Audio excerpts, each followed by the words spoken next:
Hey YouTube, it is Emily Marsh and you have tuned in. Yay, we've tuned in to Emily's Updates, or Em's Updates number 5. 5 to stay alive, that is correct. Today's topic, we're getting back to one of your, I'm sure everyone's favorite topics, which is embarrassing stories about the person speaking, in that case me. I did one of these a long time ago, which was embarrassing things I did in front of famous people, which you can go check my channel and see that one. That's pretty bad. But today's going to be just regular embarrassing stories that didn't necessarily happen to me in front of famous people. Actually, although one actually kind of famous, but we'll get to that. Anyway, so I'm like, hey, everyone loves to hear about everyone else's problems and embarrassing moments, so let's share some. By the way, it's Halloween. So happy Halloween, everyone. Hope you've carved your pumpkins and bought your candy to hand out to the youngsters. So first story, speaking of youngsters, is when I was very young. I think I was like 2 or 3 years old, and everyone says, you don't remember this, you only heard the story or you saw pictures. I remember this, okay? I remember the sensations that went on during the story, so I remember it. Okay, just clearing that up right now.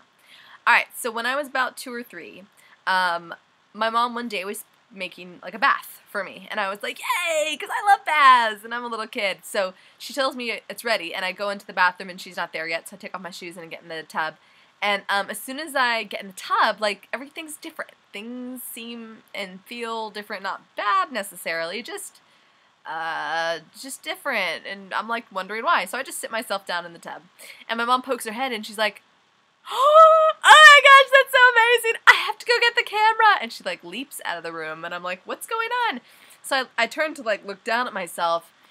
I'm fully clothed. I jumped into the bathtub because I was so excited.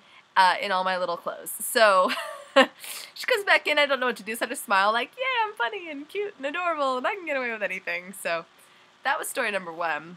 Apparently I don't always think things through. Second story is another not thinking things through story. That's the most embarrassing moments, really, unless you physically trip over something, which I've done my fair share of, let me tell you. Second story happened in Los Angeles, but I wasn't living here at the time. We were visiting a family member slash friend who worked at CBS. That's the broadcasting station, not the pharmaceutical drugstore. And he was showing us around, giving us the tour inside, all the cool secret stuff. And he brings us onto the set of either The Bold and the Beautiful or The Young and the Restless.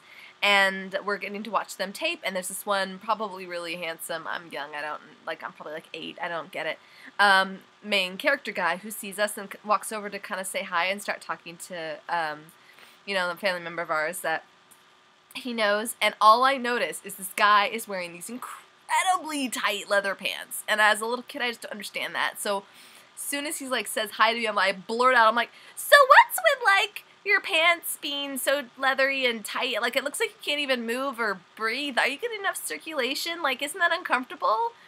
And he, like, all my family just like stops. Like, is he gonna take this wrong? Is he gonna take this badly? And he starts chuckling. He's like, yeah, well, it's kind of my trademark for my character. And I'm like, are they uncomfortable? Like, is it uncomfortable to wear them? And he's like, yeah, sometimes. So he was a very good sport about it. I don't even know who it was, but an actor of some kind who used to be on the show. So that was story number 2. Those were 2 embarrassing non-filter stories. This last one is just Emily being klutzy, clumsy story.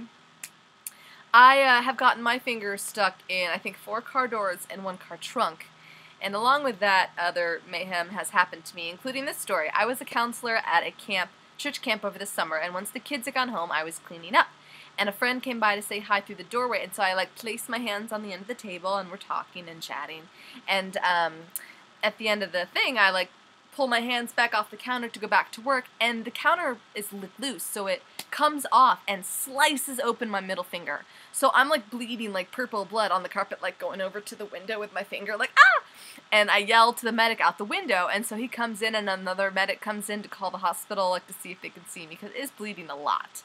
And we're in a church, and he's calling, and he's telling the hospital, like, what finger did she injure? And he's like, oh yeah, her left ring finger. And the other dude, not even like missing a beat, totally not even thinking, into church, goes, oh no, it's this one, and totally like flips the guy off, and we all just kind of stare and stop. We're like, and then we burst out laughing because he just flipped him off into church, and It was funny, but embarrassing, because apparently I can't help but get into mischief when I'm around things. So that's it for today. Please subscribe above, follow me on Twitter, emarsh000. Thanks, guys. Bye.